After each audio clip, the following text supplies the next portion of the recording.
E aí, pessoal, beleza pura com todos vocês? Bom, eu decidi fazer esse vídeo para explicar um pouco de uma coisa que está na mídia e está incomodando muita gente. Obviamente, isso pode ser um problema futuro se não tomar a devida providência, que é sobre o vírus Ebola. Recentemente, na TV está passando vários casos de indivíduos que estão sendo infectados pelo vírus do Ebola e esses indivíduos estão dispersos em vários países.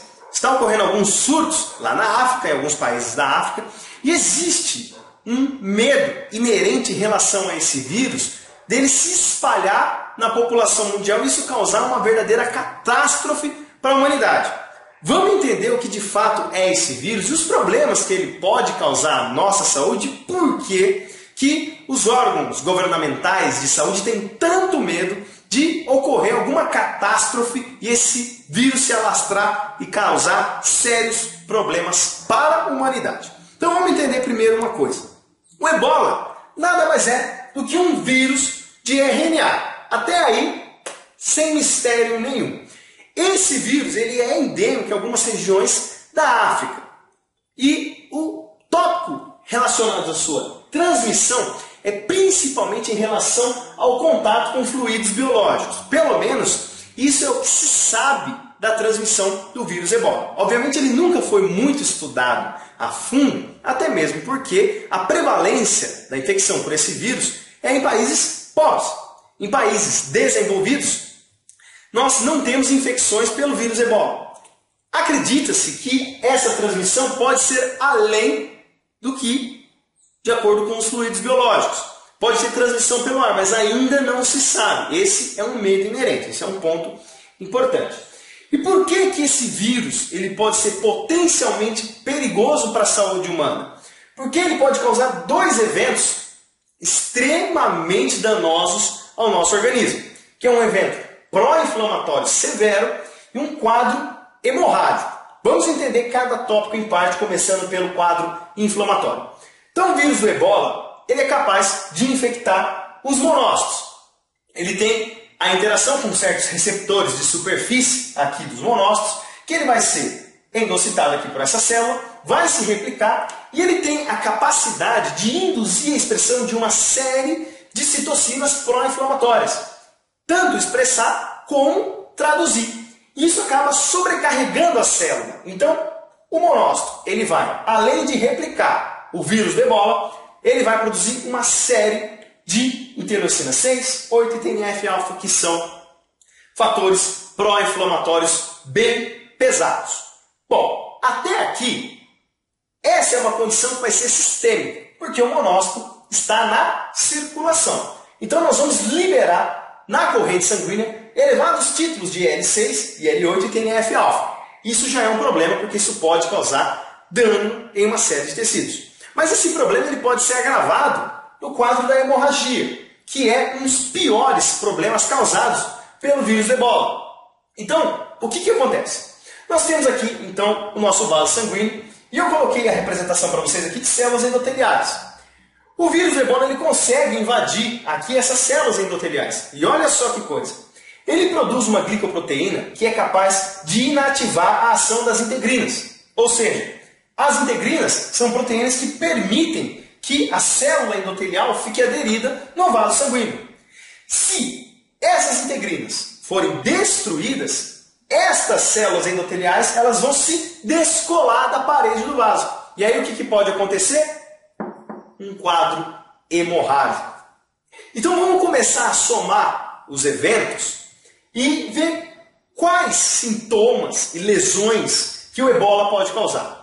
Considerando então uma resposta pró-inflamatória, nós vamos ter uma lesão tecidual. E se nós descolarmos células do endotélio, nós vamos ter o quê? Extravasamento de sangue dos vasos para os tecidos.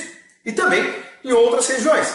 O indivíduo que tem Ebola, ele costuma ter um negócio chamado de febre hemorrágica. Por quê? Se a célula endotelial se descola da parede do vaso e começa a ter extravasamento de sangue para tudo quanto é canto, isso também pode acontecer lá no cérebro, na barreira hematoencefálica. Então nós vamos liberar sangue numa região que não deveria ter sangue, junto com fatores pró-inflamatórios. Então nós vamos ativar o centro termorregulador do indivíduo para aumentar a temperatura, causar dor de cabeça, porque nós vamos ter invasão de uma série de citocinas pró-inflamatórias lá no cérebro, e vão causar esse evento de dor de cabeça. E, obviamente, nos outros tecidos, nós vamos inundar esses tecidos de sangue, não vamos ter uma perfusão adequada e vamos causar uma lesão descompensada em todos os tecidos. O indivíduo que tem ebola, ele geralmente morre 1 mês, 2 meses depois de adquirir essa infecção. Porque vai ter uma falência múltipla dos órgãos por uma resposta pró-inflamatória enorme e um choque hipovolêmico por causa da resposta hemorrágica. Ele não vai conseguir perfundir os tecidos da maneira adequada. Então isso é extremamente perigoso. O indivíduo que adquire ebola, teoricamente, ele pode ter uma chance de morrer de até 90%. Nenhuma infecção viral é tão violenta quanto o ebola. Por isso que existe um medo inerente. Se o ebola se espalhar nas populações aí do mundo, isso pode causar um caos, prejudicar muito a saúde humana. E tem um terceiro agravante, que é...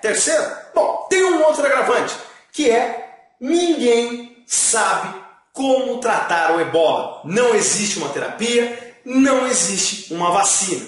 Atualmente, os governos, principalmente dos Estados Unidos e da Europa, alguns governos da Europa, estão gastando milhões de dólares para tentar buscar uma vacina contra o ebola numa situação emergencial. Estão fazendo vários esforços, eu torço muito para que eles consigam encontrar essa vacina, mas ainda não tem nenhuma terapia medicamentosa e nem sequer uma vacina contra o ebola.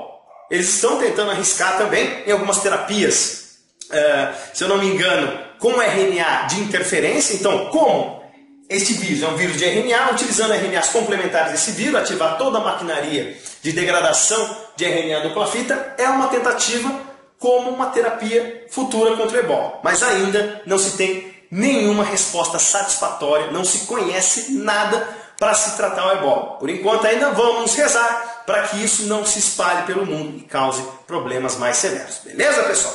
Então, se você gostou desse vídeo, contribui com seu joinha, compartilha. Quanto mais você fizer isso, mais você ajuda a Escola de Ciências da Vida a divulgar o seu material e mais pessoas serem beneficiadas com o nosso conteúdo. Beleza, pessoal?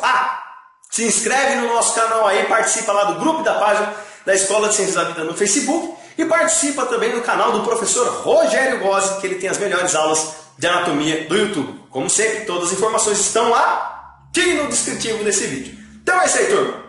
Forte abraço a todos, fiquem com Deus e até os próximos vídeos.